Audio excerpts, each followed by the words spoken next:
So I was gonna say, spoiler alert, Santa Claus is real, but he died a long time ago, and as far as I know, he doesn't haunt anyone's houses.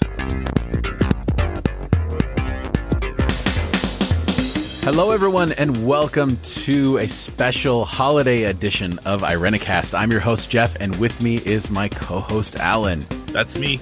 On the first and third Tuesday of every month, we bring to you our perspectives on theology and culture from a post-evangelical lens. Thank you for joining us for another conversation to provoke your progressive Christian imagination. This week, this is a special week, not just because it's the holiday season and we're all doing whatever holiday season stuff we need to do, but we have kind of our first ever major announcement on the show. Right, Alan?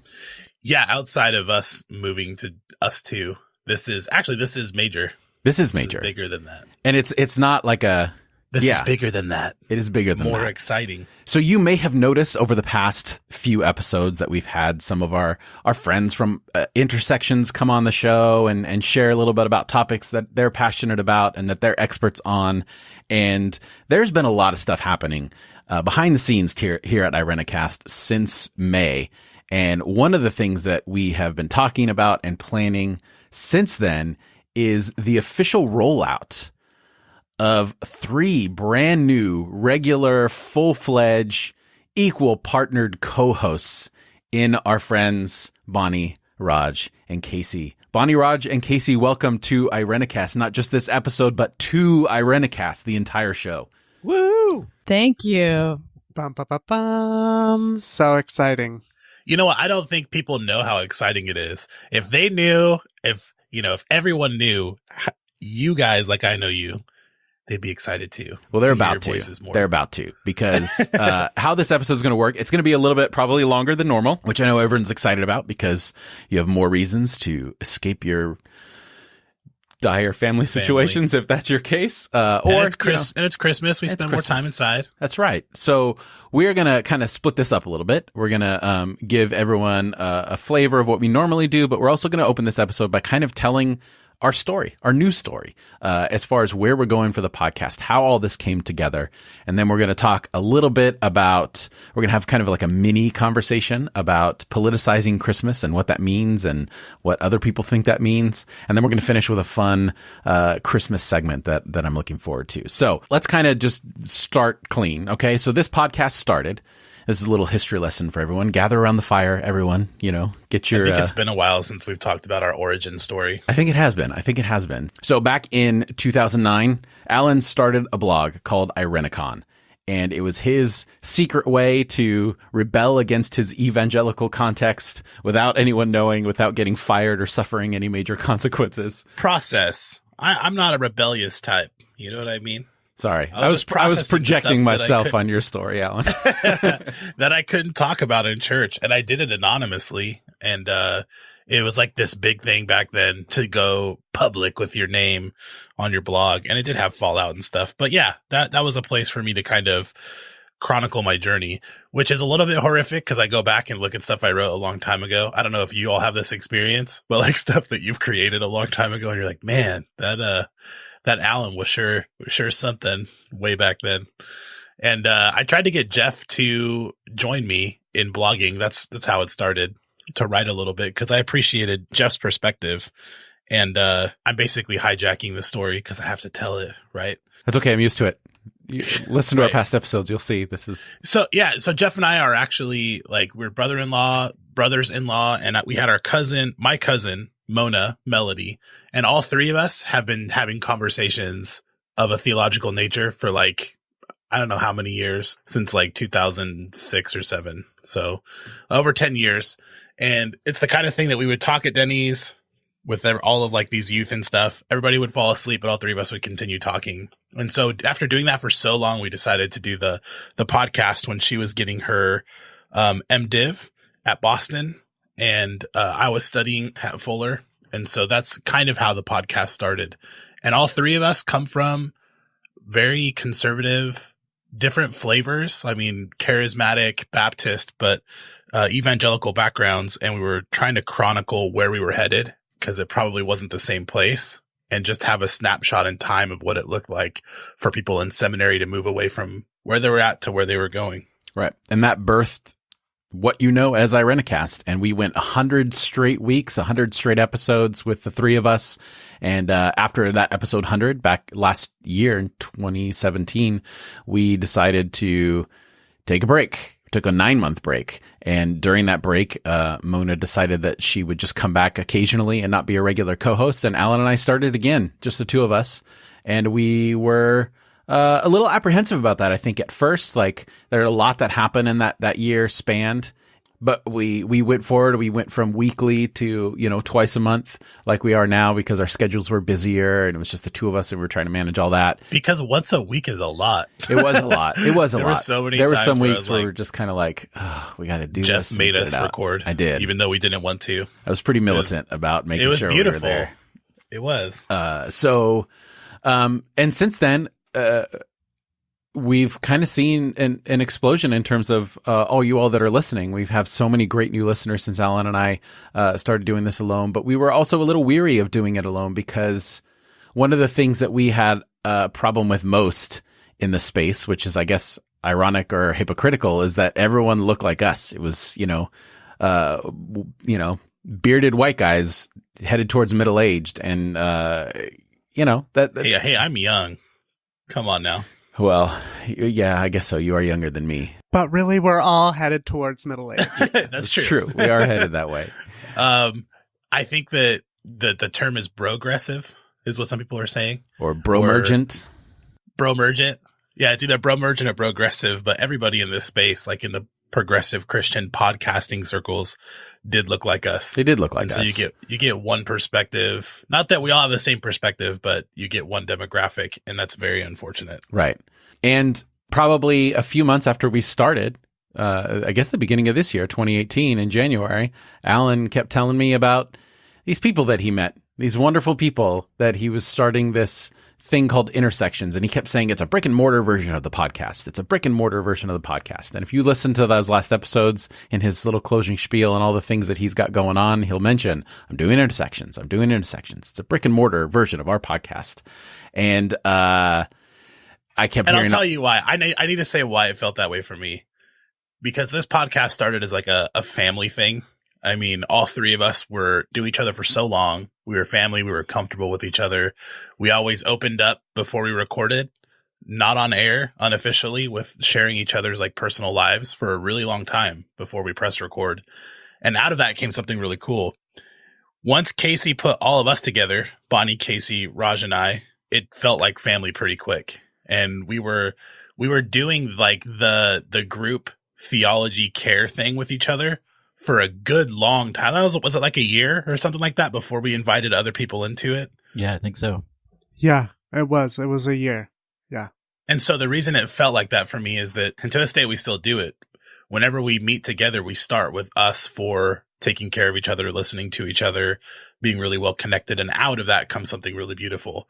So yeah, it was it's a physical version of what I felt with all of you. And as an outsider at that time, I can attest, back in May, we had our Intersections episode, which we've mentioned a lot recently because we've had all of our new co-hosts on various different episodes. We went up to visit in person, Alan and everyone from Intersections, myself and my co-host from Divine Cinema, Adam. And we got there and we met Casey. We did it at his church. And then, I forgot something, of course, which is tends to be happening more often. I needed to get a little SD card to record our conversation. Otherwise, you wonderful listeners wouldn't have been able to hear it.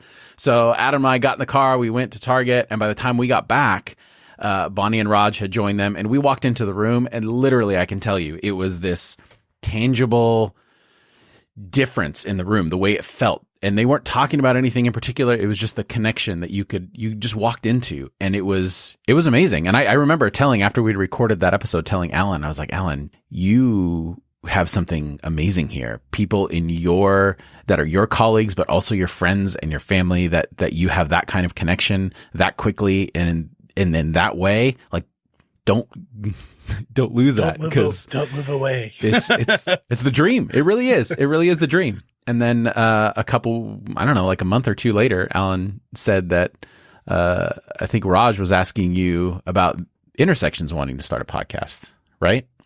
Something like that. I can't necessarily remember. I remember you being the middleman. Like, I remember you saying, so Raj said, and everyone jump in. I was inviting. They wanted to start a podcast and maybe you could produce for them. And I was like, yeah, I'd be willing to. And then I was like, but you always described it as a brick and mortar version of this podcast. What if instead of them doing their own thing, we just kind of figured out a way to do something together? And then you went to them. And then they said, well, how about this situation? And then I was like, I'm going to make these two areas of my life fall in love with each other. And it worked. Right. That's totally what it was. This is Raj, by the way. Alan would, we'd get around Alan and we'd grill him. Casey, Bonnie, and I would grill Alan. Like, well, what did Jeff think? What do you think he's going to be interested? And Alan was like, well, yeah, I think so. I think he'll do it. Let me talk to him and get back to you. So it was totally, Parent Trap is a great movie. All I had to do was push the girlfriend out onto the lake on a mattress or whatever and get her out of the way so that mom and dad could come back together again. That's what it felt like in my heart. Just had to pull some tricks. So then who's the girlfriend in this analogy? We should probably cut that out. Why? There's people that are going to take that personally. Felt like we just went to a dark road. So I've got nothing else but darkness. So Alan really, as I'm really telling this story, Alan is the sovereign architect of all of this, kind of bringing this whole podcast together, from the blog to roping me in and Mona or Mel, and then, roping Intersections in. If I didn't know any better, this could be some like arch villain's secret plan to destroy all of us, but it's not. Actually, what it is, and I know Casey put together us four, in a clergy group a while ago. It feels more like creating community where I didn't have any. I mean, we've joked before, this feels like the island of misfit toys, and more it feels that way as more people join us and we get other people who are ministers who have left their context with nowhere to go. It's like growing this island in the middle of nowhere. And yeah, I mean, I could either feel resentful that I was unwelcomed in the spaces I grew up in, or create something where we were welcome. And I think you all having that history, but not just that history, but a passion to like do the good work. Like each of you do amazing work in your lives, and I feel connected to it, and I care about the same things as you do. So it's just a natural. There's an you can do no other, or just go at it alone, which all of us have done at different points in our lives, and that's super fun. Right. I think underlying all of it, Irenicast, Intersections, is a continued yearning for community. But when you've broken away from a place you had to conform to things that weren't right within you, there's a yearning to be connected to community where people accept you fully as you're in process, and that process unfolds. And Alan, you kind of touched on that. The nucleus of Irenicast in its beginning, in its origin, was you three knew you had to do something different, but you were also pretty sure you were going to end up going different directions, but you still wanted to stay connected. Right. And, exactly. Yeah. Yeah. And I think it's just an extension of that impulse. Right. So as a result of all that back and forth that we did through Alan, we got together in August and officially decided that this thing would become one. And I think Alan and I have talked enough. So Raj, Bonnie, Casey, like, what was happening on your end during this whole like process? Like, we've heard enough of our perspective for like 3.5 years. I know, right? Yeah, for me, this idea of podcasting feels really new and different and exciting. I have to work on imagining an audience when I'm talking, just because it just feels it feels sort of one-sided. So I know I couldn't be on a podcast if it wasn't with co-hosts, because it feels like, we're putting something out there together, which I think is the point. So I'm excited about this journey and to see where it leads. And I hope that folks feel like it doesn't have to be one-sided, but also that through interaction online and through blog entries and so on, there can be interaction. brick and mortar conversations, right? Bonnie, you're right in saying like, I don't want to be a part of a one-sided conversation, and I think that, especially in our work as clergy, we often, struggle with that feeling isolated.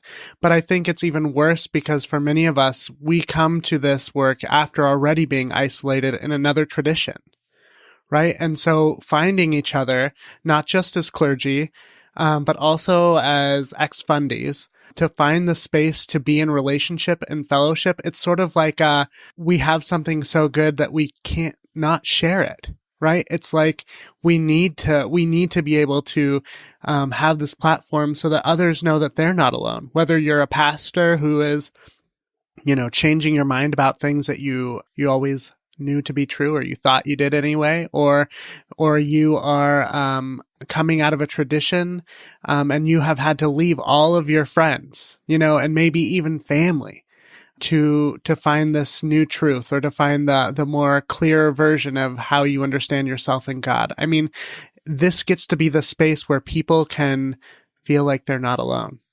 And that is what drives me to want to do this. Is so that people know that they don't have to be alone on this journey. Yeah, I think, in my situation, in my journey, it was, and I think I've seen this mirrored or resemblances in others' journeys as well, is there came a recognition where, because I couldn't live in that context anymore, I was actually prepared to be alone spiritually. Having a long-term committed partnership was comforting and securing in many ways, but a recognition that, I might spend the rest of my spiritual life in relative isolation. And that's how bad it was. I think many people actually go into that with that awareness. And then when you start to run into people, with social media, thankfully now, and other things, you start to run into other people who are talking about similar experiences.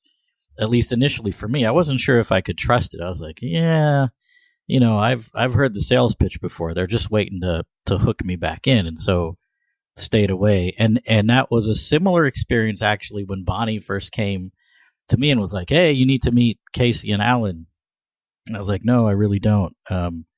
Because I don't know them. I don't really want to jump into this trusting relationship that you seem to have developed ahead of me. And so I was very skeptical going into that first face-to-face meeting, actually our first meeting in that pizza place around the corner. And, by the end of it, I was like, oh, these guys are pretty cool. They're very authentic. They're raw. They're willing to be vulnerable. And this shit's messy, but it's actually fun. Doing it together. I think that initial meeting went a long way for me to feel like there's something here, kind of akin to what you talked about, Jeff, witnessing several months down the road when you walked into the room after we had been just chatting, that began to grow. And I think that parallels my own spiritual journey and the evolution of this relationship.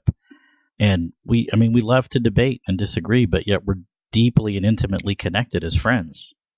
And that's, what else could one ask for? I like that you said this shit is messy. This is not an attempt to, and I feel like I have to say this just very clearly. This is not an attempt to like diversify Irenicast and just get different perspectives other than the white male stuff. Like we were doing important, messy shit together. That was the same thing I was doing with Jeff. And it's like this, I don't know. I guess I'm the charismatic one, right? I feel like there's things happening and orchestrated that connected us. So it wasn't like I reached out to try to find people to add to the show. What Raj just described was happening to us and with us, Right. Not to overuse a term that I think gets overused, but it happened organically. Like this is something that just like right. This happened to merge where all of our lives were going. And maybe a better way to say it is I had hoped that my journey on the podcast would lead to people like you. Right. Does that make sense? That's like a good way to put it. You, Casey, Raj, and Bonnie, what I found in you was like what I had thought that could happen someday, but I wasn't counting on. Right. And I think that that was probably, I don't want to speak for you, Alan, but that was one of the big catalysts for us deciding to continue to move on after Mona, was we felt like there was still something here, and that that we didn't know what it was, but if we kept walking down the path, that we would run into it and we would figure it out, because it moved very quickly from like a hobby, from something that we were just doing personally that was personally rewarding to us. And as we were hearing all of your listener stories and where you were coming from, it turned into something different. And I think Alan and I don't know, sense that we're given a word from the Lord. I don't know, whatever you want to call that mystical a word from the Lord. But we just knew, like, let's just stay the course and see what happens. And I think there's a lot of people doing that right now. A lot of the listeners, like, there are people all around who share very similar stories to us that are just continuing the journey, hoping that there's going to be something at the end of that. As I heard you talk about your weekly podcast, that was the foundation of where we are now. It sounds like spiritual practice. It sounds like a spiritual discipline. You know, even though things are messy, you don't give up. You don't give up on the spiritual life. And I think that's kind of something beautiful about what it is that we're doing here together. But also, hopefully, those who are listening will, for themselves, not give up on a spiritual life just because all of a sudden it feels like things are unraveling, and that our journey together helps maybe to encourage folks, keep going. It's one step at a time. Keep going. And exactly. Be open to other faces, like not just faces of people, but faces of organizations and structures and gatherings that are not what we would call quote unquote church, right? I was just having a conversation with someone last night about, like, they've kind of gone through the same thing, and they're talking about this idea of, like, you run into someone from church and then they give you that line of, don't forsake the fellowship, da da da da da. And we used to have a song about that. And that's evangelical code for, you need to go to a church. But no, that's not true. Like, it can look different. I think that was a catalyst for Intersections. It was a catalyst for what we're doing here in the podcast. It's a catalyst for some of the things that we have all been talking about, as far as the future of the show and all that kind of stuff. So I think it's about connection. And I've always said, and Alan can attest to this, ever since I decided like a decade ago that, there needed to be new models for what church is. I've always said that one of the biggest problems for me is that spiritual communities are communities that are listening to the voice of one instead of communities listening to the voice of a community. Yeah. And to me, the more voices, the merrier, because then people feel like there's a place that they can disagree. There's a place that they can agree. There's a place that they can feel indifferent and be fine with all of those things, because those are all present in life in the way that we do things. You said, don't forsake the fellowship. And the first thing that came to mind was the Fellowship of the Ring, the Lord of the Rings. And, like, I've never really been into it, but looking at all your faces, I'm like, maybe I'm going to rewatch that, because that's what this feels like. Sort of. Hey, I think I have a sort of a Dear White People moment. Yay. Which is kind of, Alan, you were talking about, we weren't intentionally, you and Jeff weren't intentionally looking to diversify your partners. We fell into a relationship. I'm worried that this sounded like tokenism, the way that we're like. Yeah, absolutely. Well, I want to flip that a little bit, because, like, other than you two, I don't really have any straight white male friends that I fully trust. Seriously. And it didn't dawn on me till, like, I don't have any straight white male friends, but now I do.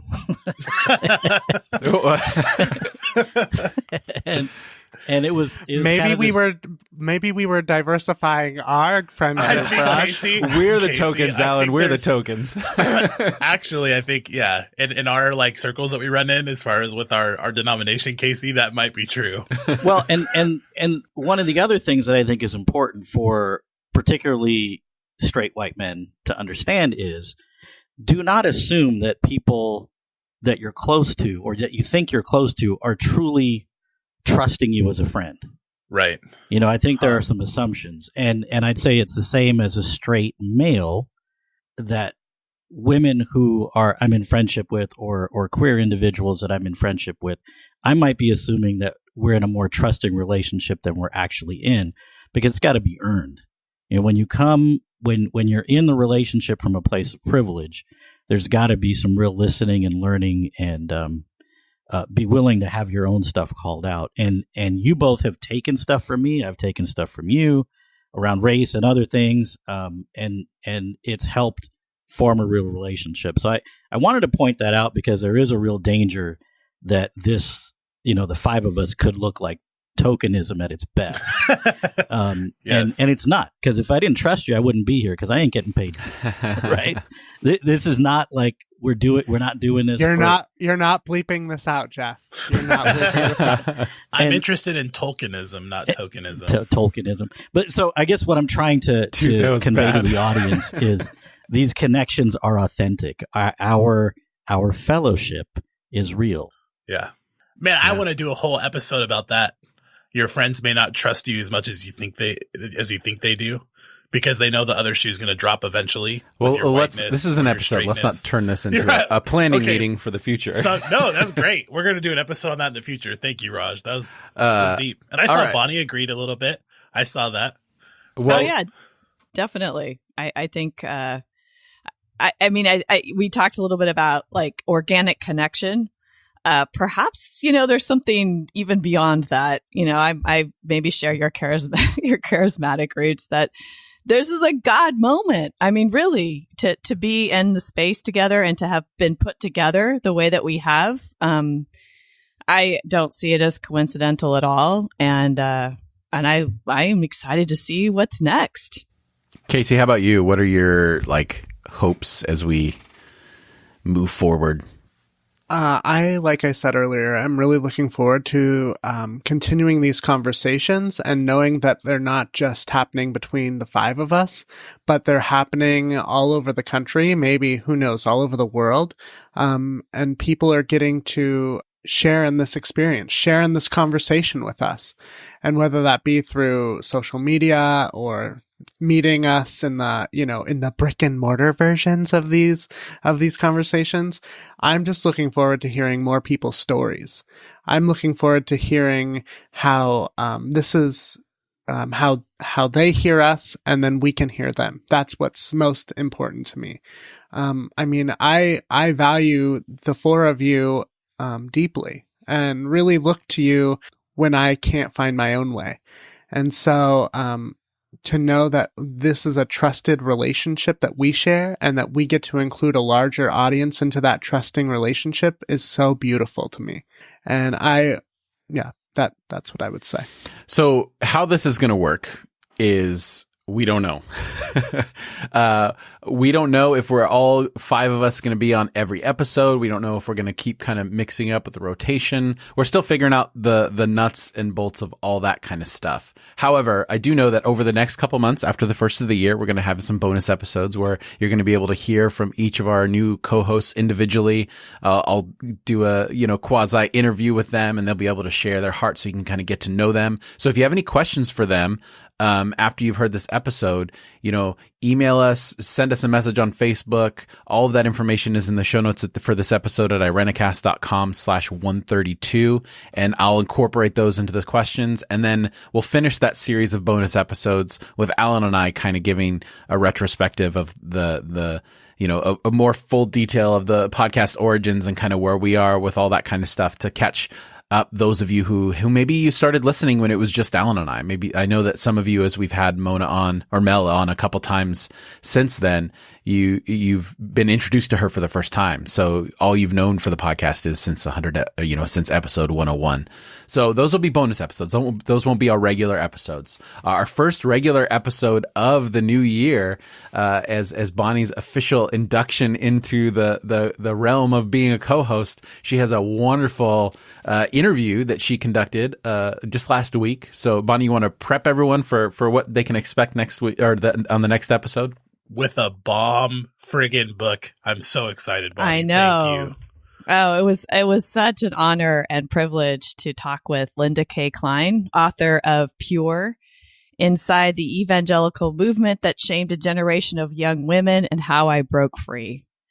And she's such an insightful leader around breaking free from the chains of purity culture and the purity movement within American evangelicalism. She's interviewed so many people and has done incredible research on how that movement has affected really an entire generation. So we had a wonderful conversation. I am just really excited that it will be one of the first episodes, or the first episode in the new year. We're going to start out Irenicast 2019 with a bang, no pun intended. Oh my God. No. Sorry. Couldn't help myself. We'll put a link if you want to get that book and read it before the interview. We'll put it in the show notes. You should. I mean, absolutely. That book is well written, well researched, and it's a topic that is extremely timely. And if you haven't really thought deeply about how purity culture has affected you, I recommend buying it and listening to Bonnie's interview. Please. Right. Especially as we are in the season of Christmas and we think about virginity and the virgin birth of Jesus and Mary as a virgin. Now is an especially powerful time to read that book. Right.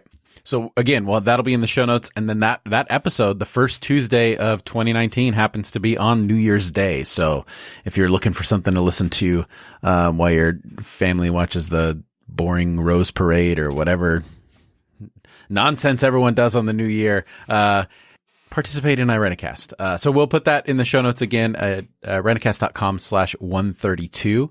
And on the other side of the music, we're going to continue this episode, and we're going to have kind of the first taste of a regular topic. We're going to talk about politicizing Christmas, because we have kind of a personal attachment to that particular issue that I think maybe we might have started, or Bonnie would have started. So we'll talk about that on the other side of the music. Stay tuned.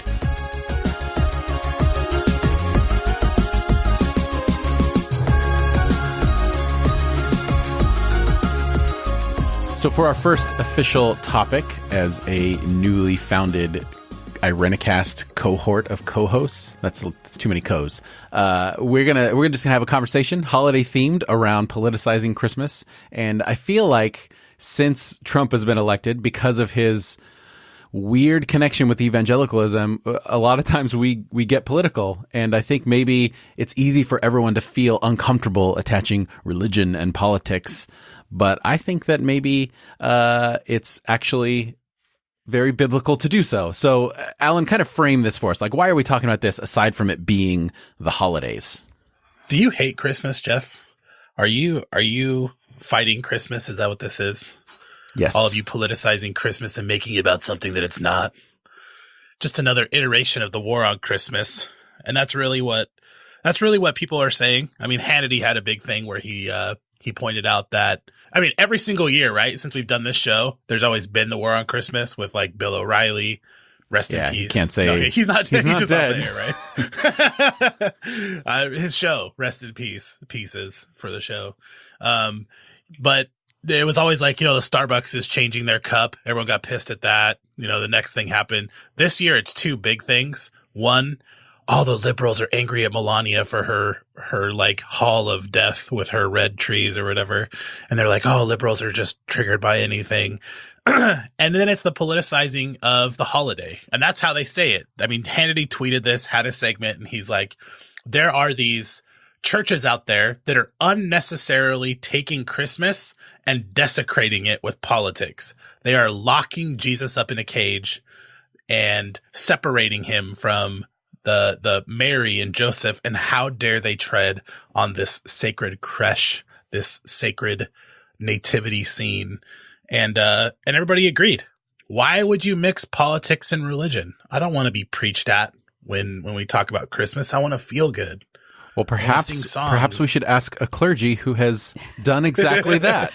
Bonnie. I was just going to say, are you talking about my church, Alan? How dare you, Bonnie? How dare you make me feel feelings other than longing for chestnuts on the fire? Yes. How dare you make me think deeply about Christmas? We have Trump to thank for the need to politicize Christmas this year. I know at my church, at Parkside Community Church in Sacramento, back in July, we actually set up a nativity scene. We borrowed a creche from another UCC church in the Bay Area.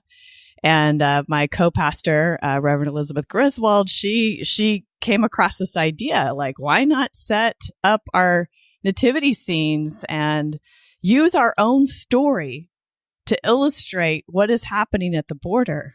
So we did. And Raj was like the chief architect of the design of chicken wire cages and 2x4 framing. And we put Mary and Joseph in one chicken wire cage, and then the baby Jesus, the vulnerable baby Jesus, in another one, separated by about 4 feet, maybe 5 feet of space. And then we had one of our youth paint the sign that said, seeking asylum in America today. So, I didn't know Raj built that. He did. I've seen other churches like use a dog cage with Jesus and that's it. But like this, when you drive by your church, it's like, holy crap. Like, it's massive. It's a statement. And it happened in the middle of summer, of all things. Exactly. And then we added another sign, which actually kept track of how many children remained separated from their families at the hands of our government. And we are now down to 126 children out of, I think it was about 2,200 or something at the first count back in May or back in July. And these children are likely never going to be reunited with their families because either the government lost track of where their families are, or they have, with some coercive way, had folks sign over parental rights in order to protect themselves in some way. And in a most recent unfortunate issue, having one die. Yeah.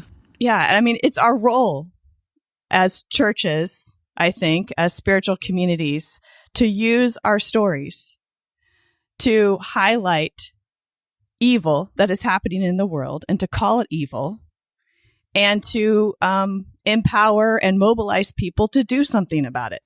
I don't know. Is there anything else we need to say, I guess? I mean, that's right. And we forget the very nature of the gospel is, I mean, we've said this on the show before, but it is political. Like, the story of Jesus has many political figures involved in the narrative. You have Herod, you have Caesar, you have a census, you have a whole political infrastructure surrounding the story of Jesus. Well, I think one of the things that's so absurd about this conversation is, recently Ammon Bundy of armed standoff fame came out in support of the migrants, people seeking asylum. And part of what he talked about, he was like, as a Christian, Jesus and Mary and Joseph had to flee. They had to flee a dangerous situation. They were seeking asylum. And I was like, what is happening right now? And I don't know, honestly, that much about Ammon Bundy or his philosophy, but the fact that one of these pretty right-wing militia type figures, public figures, can identify the horrific treatment and really the unchristian treatment of people by the current president and supported by a lot of evangelicals, I think just underscores the absurdity of behaving like this and even trying to claim Christianity as your faith. I recently, I don't preach hellfire, right? That's something that we all promise to walk away from when we leave evangelicalism. Me only a little bit. But recently, I remember standing at a Board of Supervisors meeting here in Placer County, and basically looking at so Placer County is thinking about trying to prevent California from being a sanctuary state, right? They want to sue the state for being a sanctuary state. And I remember looking at one of the trustees or whatever and saying, "You're an abomination. Like, your behavior towards these immigrants, towards people who are trying to seek safety, your prevention of that, your willingness to be complicit in this behavior is deplorable." And I don't just say that, but God says it. And I just started quoting scripture about welcoming the orphan and the widow. And that felt really good. You know, like it was such a different place than where I had been before, where we're using this to hurt people or to coerce them into coming into a faith that is so manipulative. But to stand in front of power and to quote scripture, to stand in front of people who need to hear this, was really different and beautiful. Like Jeff said, the nature of, you're saying scripture, the nature of the gospel is a political stance toward power. And it's not just that there were political figures in the story, although there were, and there's all sorts of dimensions to that. Like the very opening of the gospel is an affront to Caesar, to empire. You look at just to give a little bit of like details, if you're going to talk to your family about this as a listener, you can talk about the Priene inscription. There's a calendar inscription that talks about Caesar Augustus, and it starts out with, this is actually super important for me, and this kind of grounds why I do political acts and why I think Casey's totally on point to speak to power from a place of faith. The gospel of Caesar Augustus, it says, Providence, which has ordered all things, is deeply interested in our life and has set in most perfect order by giving us Augustus, whom she filled with virtue that he might benefit humankind, sending him as a savior. This is before Jesus was born. The language is almost exactly the same as the opening of Mark, which is our earliest gospel. Caesar Augustus is the soter. It's the same thing it says in Mark. Jesus is the savior. And then it even says, Caesar, let's see here. So he's setting him as a savior, both for us and for our descendants, that he might end war and arrange all things. And since he, Caesar, by his appearance, right, it's the epiphany of Caesar, since the birthday of the god Augustus was the beginning of the gospel for the world that came by reason of him. So all of this language that we hear in the friggin' nativity, like the birth of Jesus in the gospel, is a direct political statement. So for someone to sit up there and say, hey, Parkside, how dare you politicize the gospel? It's like the very first word of the gospel is political. Like there is no gospel without politics. There is no gospel in the Bible without politics. It's a direct quote to something that was understood by Roman readers. Absolutely. And Christmas itself, right? Like December 25, choosing that day as the day for when we will commemorate the nativity story. Before it was politicized, it was paganized. And that in and of itself was a political move by empire. I mean, like there's people who talk about not politicizing Christmas. It's like, are they reading history at all? Like, is there any understanding of where Christmas even comes from? No, I don't think so. And that's why they talk the stupid crap they talk. And so the question is, if Jesus comes as the real savior, the real gospel for the world, what the hell is that gospel? Like, rather than Roman Pax Romana, there's going to be peace on earth through domination and might. It's like, no, there's these angels singing over this impoverished baby, peace on earth and goodwill toward people. The most Christian thing you could have done is separate Jesus from Mary and Joseph in the nativity scene, because it illustrates that gospel has not been realized in our world. There is not peace on earth and not even goodwill toward people who are suffering. That's right. Because goodwill wouldn't let someone die of malnutrition, wouldn't separate children from their parents and have psychological scars for the rest of their life. Goodwill is like, why did you put everything you own in a trash bag and travel so many miles to come to this country? There's a poet, her name is Warsan Shire, and she was Somali born. She's a Somali British poet. And she said, you have to understand, no one puts their children in a boat unless the water is safer than the land. And we're failing to even have a good posture toward people to like think in empathetic terms. Why are they here? Like, what are they fleeing? What are they doing? Alan, I totally, that's a really powerful quote. For me, I'm at a place where I cannot hear people talk about their family values, their deep-rooted family values and their pro-life narrative when they are allowing children to die on the border, when they are okay with families being separated and their children locked in cages. I'm over it. I'm over it. I don't want to hear about your family values when you continue to support candidates and people who would put allow for children to be put in cages and allow for mothers to be stripped from their children. I don't want to hear about your pro-life narrative when you continue to support war all over the world. And a lot of these wars that we're not necessarily in are still funded by us, that send people running and fleeing from their home countries. I don't want to hear it. When you are more worried about a fetus than you are actual children that we can actually talk to who are crying and starving, do not talk to me about pro-life. Do not talk to me about it. And the pushback would be they did this to themselves. It's their fault. They put us in the position of having to separate them from their kids. And what you're saying, Casey, is true. No, there are orchestrated situations. Like, they're in the place they're at because of leadership that, frankly, our country has supported and has funded and has created situations where they have to flee violence or economic, horrific famine and poverty.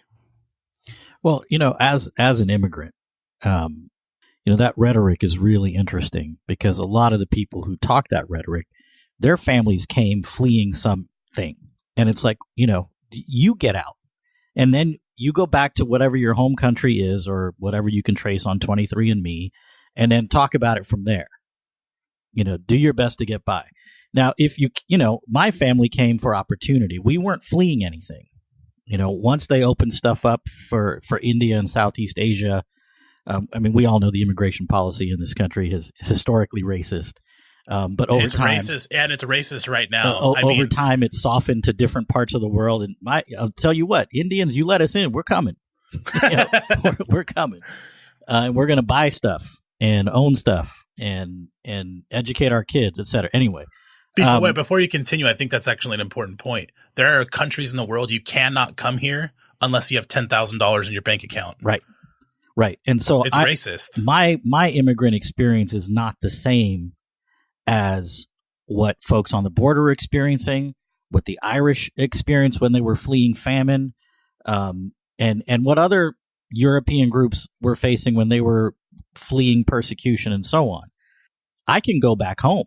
Where home is, the roots, my family roots are, it's fine.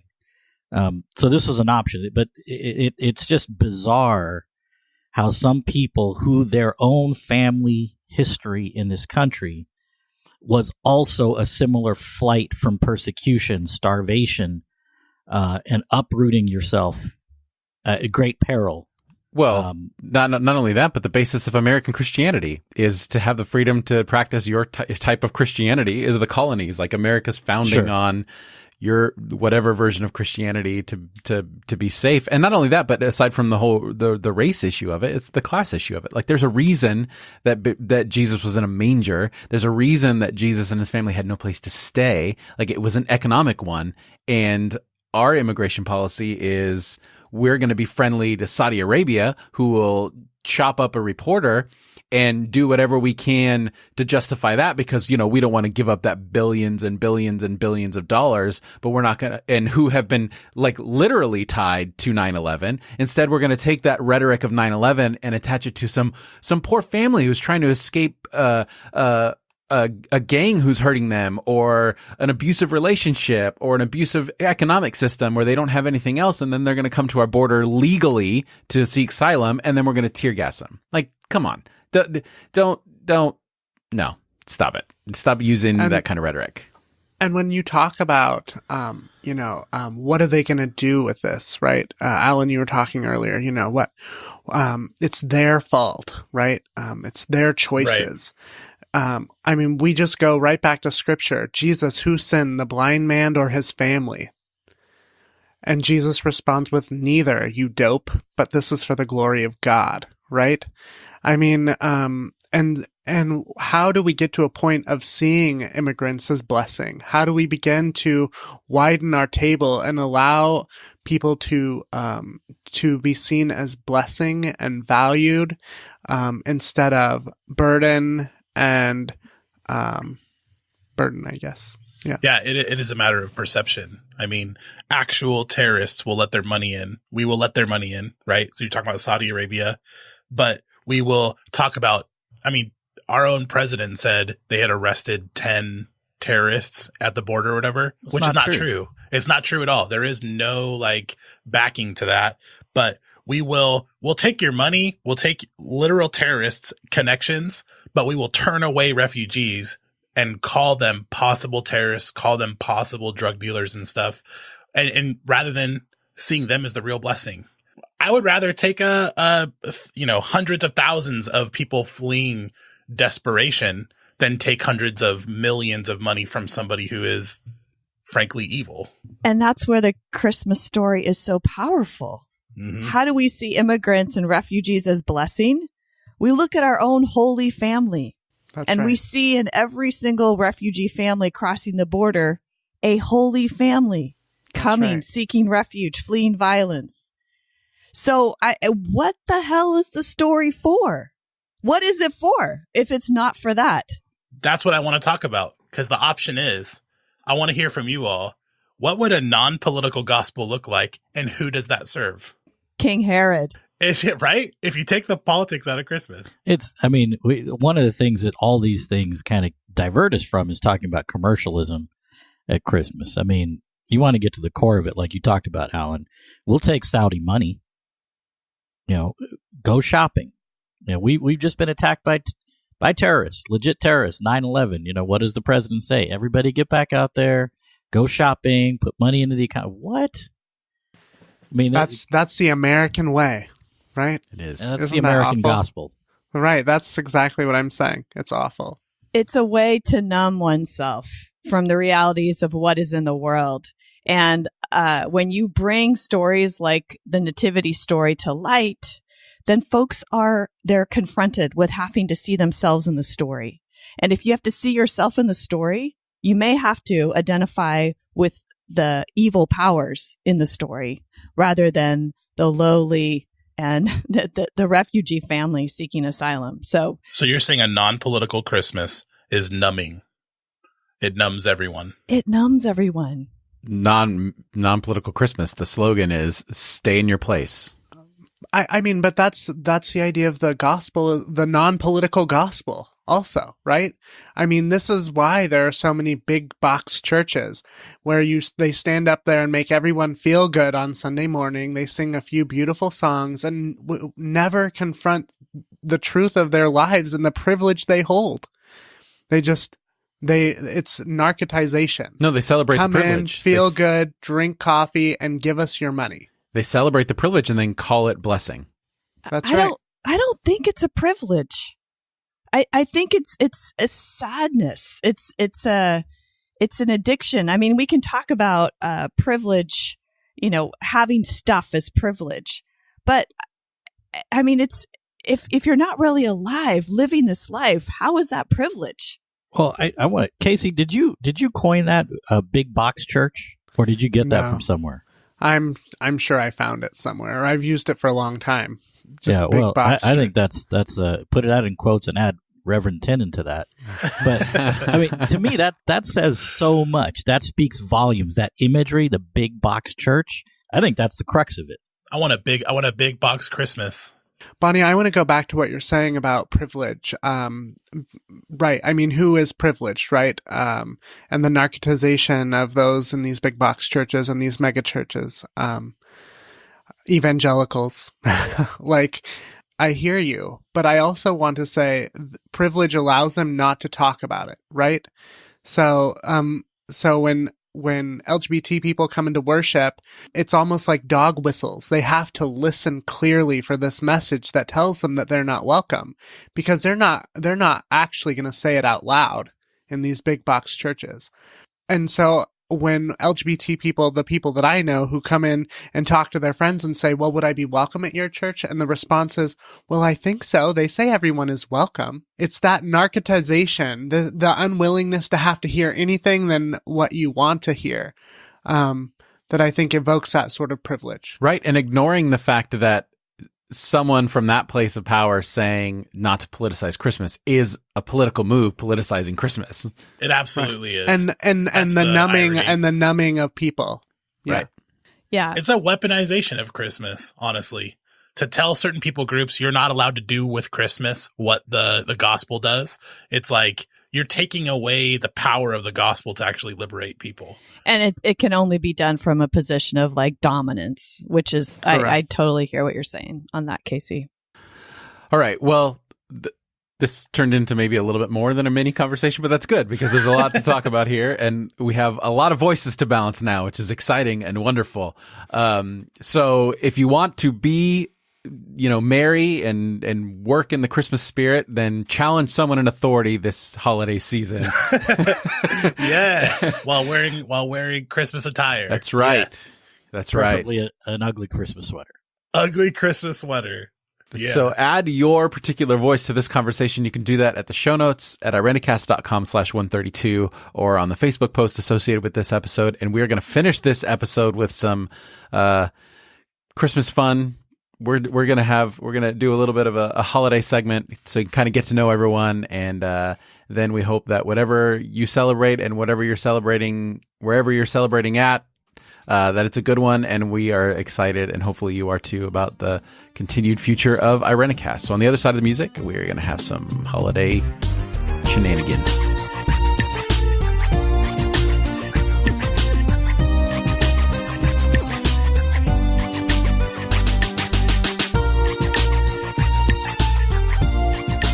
So we're going to end this episode with a segment, and since we're all new here, but we have some new co-hosts with us, and we want to start the train of getting to know everyone. We're all going to share just our favorite Christmas tradition, something that we do and partake in every year. Right now, it could be, it could have changed over the years, obviously, since we're all coming from fundamentalist backgrounds. But we're gonna share our favorite Christmas traditions, and we say Christmas because we are a progressive Christian podcast. I default towards holiday just because it's easier, and we all know what we're talking about. So don't get hung up on our terminology. And we do appreciate other holidays. We do, for sure. Absolutely. And find significance in them. But like we said in the last segment, this is our story, this is our language, and we're not going to impose it on anyone, but we're proud of it to a certain extent, I guess. So, Bonnie, let's start with you. What is your favorite Christmas tradition? Well, you mentioned Christmas traditions have changed, and for sure they've changed in my family's life. I was mentioning earlier that at one time I, put the Christ in Christmas so much that the Passion showed up on our tree because we used to hang an ornament on our tree that resembled a nail that you would actually use to crucify somebody. So that has changed. No That's longer do epic. I have. Yeah, I know. And here I mentioned in previous episode about raising children through that faith shift, and I can still remember, my kids like asking about that and explaining what it was about. And I'm happy to say that my Christmas tree just has really like flashy ornaments of all kinds and some wonderful ornaments from across the years, but nothing that resembles the Passion of Christ whatsoever. And what we're doing this year, I think, is going to become a favorite tradition. We're making homemade gifts for one another. And the rules are you have to buy as little as you can to make this gift. So everyone's participating in this tradition, and it'll be fun to see what shows up. I'm having so much fun making gifts. Nice. I like that. Are we not going to talk about the 12-foot nutcracker behind you statue? No, because listeners can't see that. And I know they can. we'd So ostracize those listening. We got these 2 6-foot nutcrackers from Michael's. And my younger son figured out a way to go online and get like a 50% discount. And we were like, done. Let's just do this. And they're awesome. And we painted one brown. That's awesome. So it would reflect actually more caramel, as my boys say. They're caramel macchiato, to reflect them, and the other one's pretty white and pasty. Nice. The original.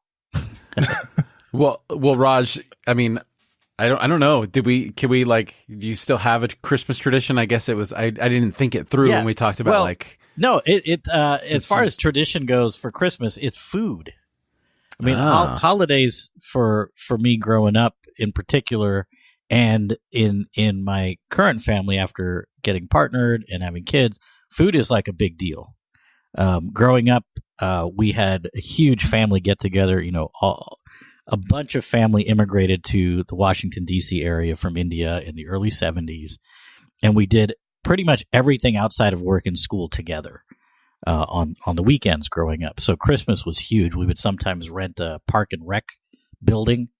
There's 300 people there.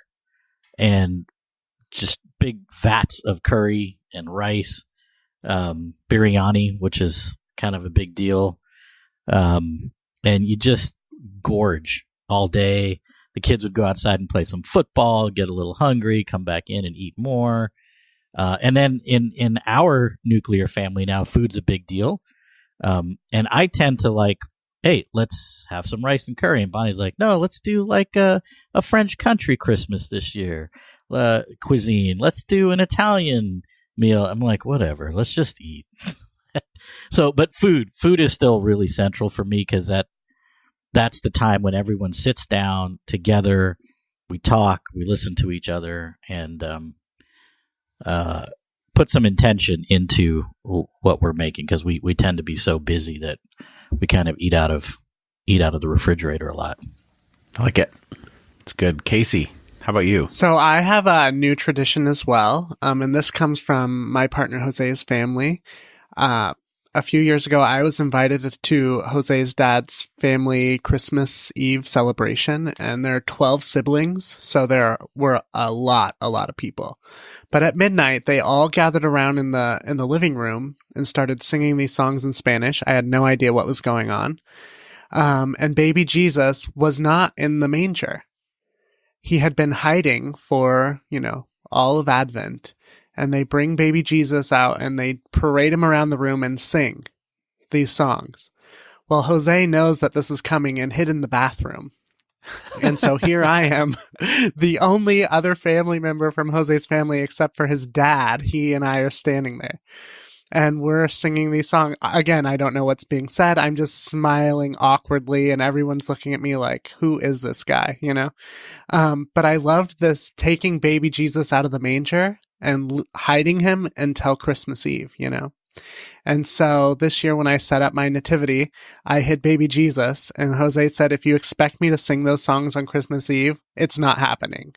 So we won't sing the songs, but we definitely hid baby Jesus, and anybody that comes into the house asks, where is Jesus? And we get to talk about that we're in Advent and we're still waiting. So I don't know. I know it's kind of silly, but it's really meaningful to integrate his family traditions into our family together. And I think it's cool. So I like the pageantry of that, of parading Jesus. Me really too. Cool. I would love to parade Jesus around. Yeah. I was picturing the end of like a sports game where you lift whoever got the last point up, and you're like, yeah. Well, they go around and kiss Jesus's feet, and that's what really freaks Jose out. Is he's like, this is not for me. You should you should pour Gatorade on him, right? That's right. I think that's really cool. Yeah, it is super cool. And when Jose was young, they would all decorate, they would all dress up the aunts and uncles like wise people and shepherds, and knock on the door and then come in individually. So it was like a big thing for the kids, and now these kids are in their 20s and nobody wants to do it. And I really I feel sad about that, because it's cool. I think it's super cool. I didn't grow up in a family that did anything like that, so just trying to keep some of that for him and for us. We should do that. We should. And wear special hats. Alan, what is your favorite Christmas tradition? What comes to mind for me, every year since I was a little kid, we make little English muffin pizzas on Christmas Eve. there's a bar out with like all the different cheeses and meats and different things, and everybody makes their own little pizzas, and then they put them all in at the same time. And that's what comes to mind as one of my favorites. It's not Christmas unless you have little English muffin pizzas. Just don't put eggplant on it. You'll piss Raj right off. It ceases to be pizza at that point. But my like, so that's the most dominant tradition. But what really comes to mind for me, my favorite thing as a kid, was every single year my uncle would take a shower, quote unquote. And by the way, spoiler you should alert. Finish before you just pause right there with your own. He's got air quotes around shower, which is creepy. So I was gonna say, spoiler alert, Santa Claus is real, but he died a long time ago, and as far as I know, he doesn't haunt anyone's houses. Maybe he does yours. But my uncle would go like take a shower, and you would hear reindeer on the roof. Like he would go up there and take a hammer and hit the ceiling. And then we would like go out and look in the sky, and they'd be like, "Do you see Santa Claus?" And we'd be like, "Yeah, I see him." As little kids.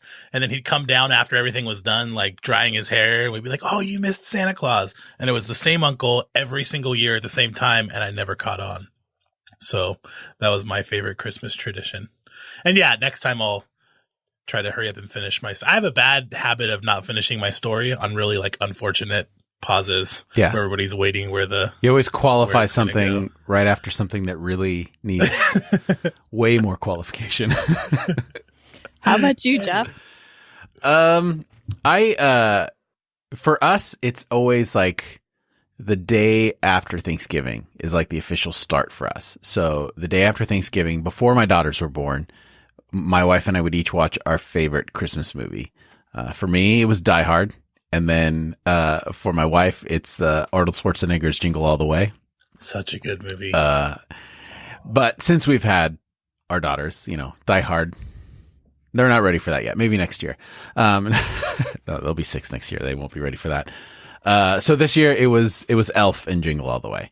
And that's my favorite thing. Cause then like we also like while we're watching, if we have our tree, then we'll decorate the tree. But if not, then we'll be putting like the house decorations up, like the stockings and all that kind of stuff. So that's kind of our Christmas tradition that I think is fun. And then you've done that every year I've known you. Yeah, every year, ever since I've been married. It does feel special. I mean, we haven't always done it on that day, but like on the day after Thanksgiving, but we try to, because sometimes, when you're first married, you got to do both families and go back and forth and all that kind of stuff. But whenever we do our first official Christmas decorating act, it's always while the movies are on in the background. And I look forward to the day where Die Hard is reinstituted, and I can enjoy that with my.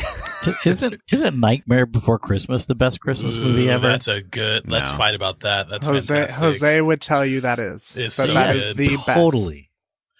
Also, Jeff, does your mother-in-law still make like the rhubarb pie, or what did she make? Boysenberry? She makes amazing. huckleberry pies. Huckleberry. But that's not like a still Christmas thing. That's just around. Like that's just all the time. We should all get one for Christmas. I think so. Does she still make them? Yeah, she should make some Irenicast ones. She actually, that's like a family tradition that the girls, that Kat's mom has for her family is like every August, because they do like a family reunion up in Big Sur, and then they all go huckleberry picking, and then so the girls got to do that for the first time this year with Mom, if you're mother-in-law. listening, I'm requesting an official pie for the podcast, and we'll split it.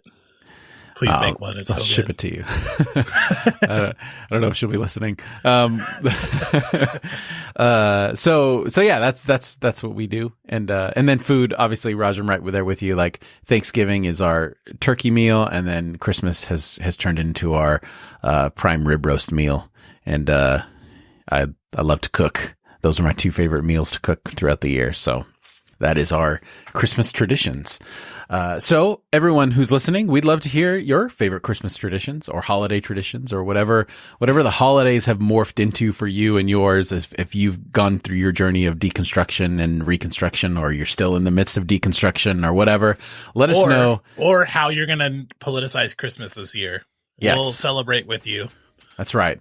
Phil, right now, I mean, we're still working on it, but right now, the best way to like interact as listeners, you can do it on the show notes, but I know not a lot of people go that way. But right now, when we post each episode on Facebook, we have a lot of engagement there. So follow us on Facebook. If you're not in Facebook, send us an email. All that information is in the show notes, irenicast.com/132. And I think that will do it for us this week. Everyone, I'm very excited about our movement forward. And any final like holiday wishes for our listeners from each of you? Alan, go. We'll start with you. For our listeners? Yeah. Putting me on the spot. Honestly, I got one. I got it. Here we go. I would just say, I really hope that you find someone, some sort of relationship or some sort of friendship or connection that makes you feel alive this holiday season. May your hearts be fuller than your stockings. Aww. That was so good. And not with Cole. That's right. Raj, how about you? Don't drink alone. Yes. Mine is just plain old simple Merry Christmas. That's right. I like that. And embrace yourself. And if you are at holiday gatherings where people don't embrace you, then just get the hell out of there and go where people Everyone's nodding. where people love you for who you are.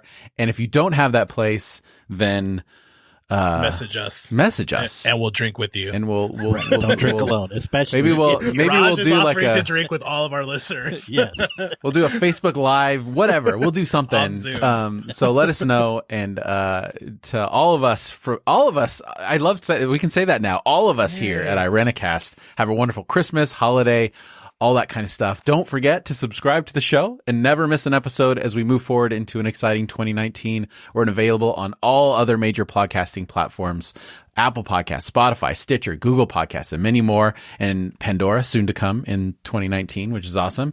And while you're there, if your platform allows it, leave us a rating and or review. We're always looking for more and more ways to hear from you.